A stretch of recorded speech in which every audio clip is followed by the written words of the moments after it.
দুর্ভাগ্য পীড়িত যে একটা পরিবার, যে পরিবারের একজন তরতাজা যুবক পূর্ণেন্দু বিকাশ দত্ত, যে ত্রিপুরা সরকারের বিদ্যুৎ দপ্তরের গাফিলতিতে একটা বেসরকারি কোম্পানি যাদের উপর দায়িত্ব দেওয়া হয়েছে এখানে বিদ্যুৎ পরিষেবা দেওয়ার জন্য, তাদের বদান্যতায় একটা দুর্ঘটনায় অকালে প্রাণ চলে গেছে। আমি কথাটাই বলতে চাই, দুর্ঘটনা তো হয় ঠিকই আছে, কিন্তু এই দুর্ঘটনা সম্পূর্ণ হলো ম্যান মেড।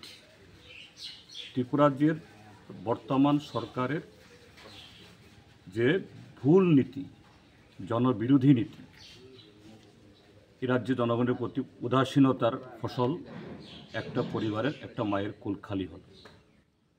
এই ফিডকো কোম্পানির বিরুদ্ধে অভিযোগ নতুন নয়, হাজারো অভিযোগ, অসংখ্য অভিযোগ, কিন্তু তারা এখানকার মানুষ চিৎকার করলেও এরা গা করে না, এদের কানে ঢুকে না। কেননা যাদেরকে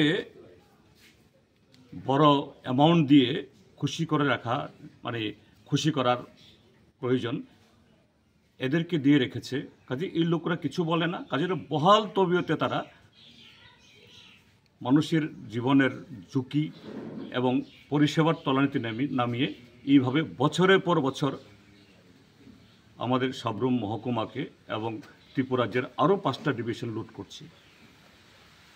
আমরা এর বিরুদ্ধে আওয়াজ তুলব, যাতে শুধু ফিডকো না, সমস্ত এই বেসরকারি সংস্থাগুলোকে যাতে এখান থেকে ত্রিপুরা থেকে তাদের প্রত্যাবর্তন করা হয়, নতুবা আরও এরকম যে পূর্ণেন্দুর জীবন যাবে।